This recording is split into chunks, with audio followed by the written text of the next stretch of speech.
안녕하세요. 서현주 목사입니다. 오늘도 위클리 메시지로 여러분께 인사를 드립니다. 오늘 위클리 메시지의 제목은 성령님과 친해지려면인데요. 제가 먼저 본문 말씀을 읽어 드리도록 하겠습니다. 에베소서 5장 10절 말씀입니다. 주를 기쁘시게 할 것이 무엇인가 시험하여 보라. 아멘. 우리는 지난 시간에 성령님께 초점을 맞추는 것이 어떤 의미를 가지고 있는지를 살펴봤습니다. 우리가 그렇게 해야 하는 이유는 성령님과 동행하기 위해서일 겁니다. 여러분들도 누군가와 함께 오래도록 시간을 보내다 보면 자연스럽게 그 사람을 알아가게 됩니다. 그가 무엇을 좋아하고 또 싫어하는지, 또 어떤 성향의 사람인지, 기타 등등의 것들에 대해서 알아가게 되어 있죠. 성령님과 동행한다는 것도 마찬가지입니다. 우리는 그 과정에서 얻는 큰 유익이라고 한다면 바로 성령 하나님을 알게 되고 그분이 기뻐하시는 것에 또 내가 기뻐해지게 되는 그런 깊은 교제로 들어갈 수 있게 된다는 것이죠. 오늘 본문 말씀에 보니까 "주를 기쁘시게 하는 것이 무엇인가 시험하여 보라."라고 했습니다. 이것을 다른 말로 표현하면 생각하고 그것을 행하라는 의미입니다. 생각하고 그것을 행하라는 의미이에요. 이 대목에서 아주 멋진 표현이 설교 중에 등장했었죠. "믿음이 없는 생각은 불신이고 생각이 없는 믿음은 맹신이다." 멋진 말이죠. 여러분, 신앙은 과정입니다. 우리가 나름대로 생각하고 또 고민하면서 행동하는 일련의 과정을 통해서 우리는 때로는 실수도 할 수 있고 또 오해할 수도 있죠. 하지만 결국 무엇이 주를 기쁘시게 하는 것인지 지속적으로 생각하고 행동하는 우리의 믿음을 통해서 점차 성령님께 우리가 맞춰지는 놀라운 기적을 경험하게 된다는 말입니다. 아 여기서 혹자는 그런 의문을 가질 수도 있을 것 같아요. '왜 매번 우리만 하나님께 맞춰야 하나? 하나님이 좀 우리에게 맞춰 주시면 안 되는 건가?' 라는 그런 질문들이죠. 이번 설교에서는 그 질문에 대해서 세 가지로 대답을 할 수 있겠는데요. 첫 번째는 우리가 성령님과 친해지려 할 때에 우리가 주님의 성품을 닮아가게 된다는 겁니다.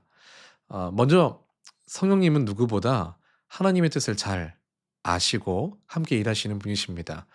그렇기에 성령께서 행하시는 일에 대해서 우리가 순종하기 시작할 때에 우리가 주님의 성품을 닮아갈 수 있게 된다는 겁니다. 여기서 중요한 건 순종이 필수적이라는 거예요.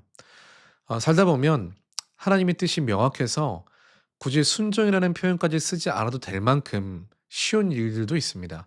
그러나 또 한편으론 도대체 어디에 하나님의 뜻이 있는지 우리가 헤매일 때가 있고, 심지어는 그 하나님의 뜻을 완전히 벗어나서 다른 경로로 향해 버리는 우리의 모습을 발견할 수가 있죠.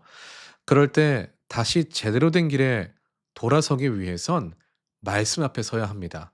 이 기본적이고 또 기본적인 원칙이 우리를 교만함이나 자기의 의에 빠지지 않게 지켜주는 유일한 방법이라는 거예요. 나곤의 타작마장 사건을 여러분 다 잘 아시죠? 다윗이 법궤를 다윗성으로 옮겨오고 싶어 했어요. 그리고 법궤를 수리해 옮겨오다가 나곤의 타작마당에 이르렀을 때에 소가 뛰는 바람에 웃사라는 사람이 그 법궤를 손에 댔습니다. 어떻게 됐죠? 즉사했어요. 다윗은 당황했을 거예요. 법궤를 귀한 곳에 모시고 싶다는 것, 그리고 다시 한번 이스라엘을 법궤의 중심으로 통치하려 했던 다윗의 선한 의도 가운데 '왜 이런 일이 일어났을까?' 당황했을 겁니다. 그런데 알고 봤더니 그 이유가 대단히 심플했어요. 레위인이 어깨에 메어 옮겨야 할 법궤를 자기 편한 대로 옮겼기 때문이었습니다. 이 상황에서 하나님이 다윗에게 맞춰주기 위해 가만히 계셔야 했었을까요? 그렇지 않죠.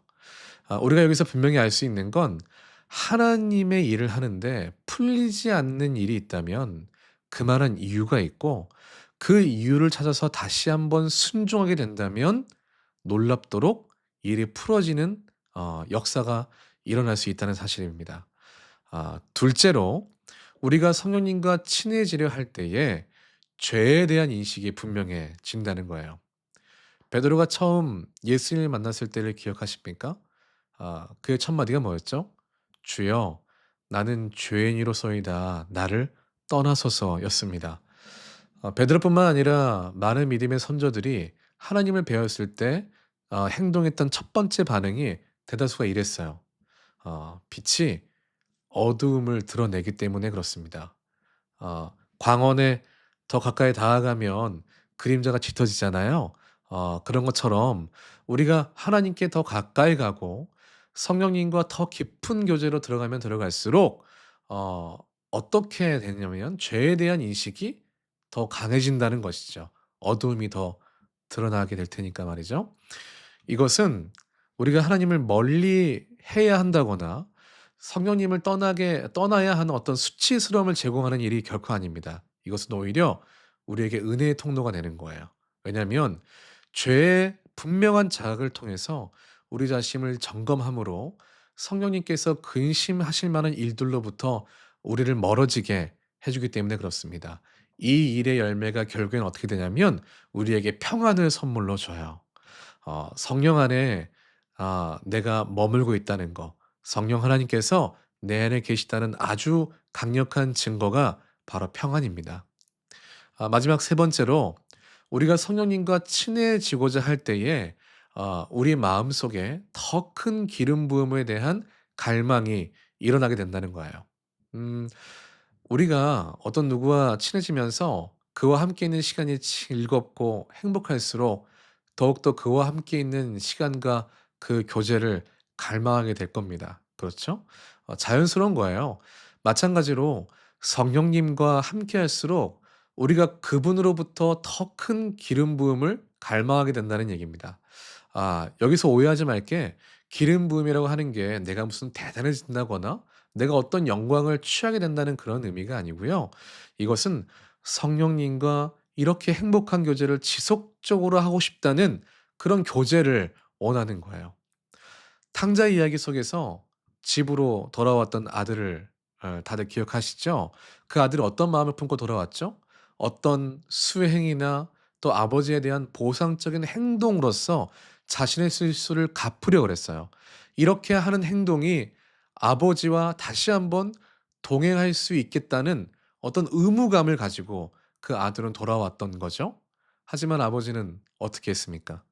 돌아온 아들에 대해서 살찐 송아지를 잡고 잔치를 베풀어 주었어요. 이것은 자비 정도가 아니라 은혜를 베푸신 거예요. 사실 저와 여러분들도 통상적으로 이런 생각들을 하기 마련이죠. 그러나 하나님께서 우리에게는 의무를 요구하시지 않으셨습니다.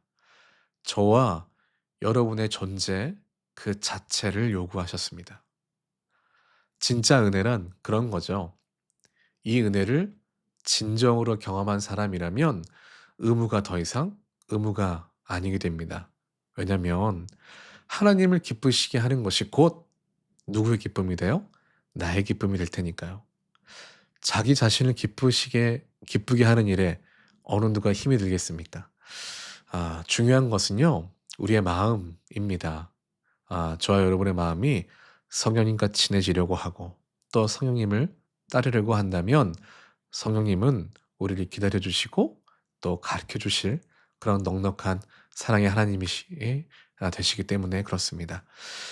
이번 한 주의 삶이 저 여러분이 이런 삶이 되기를 주님의 이름으로 축복합니다.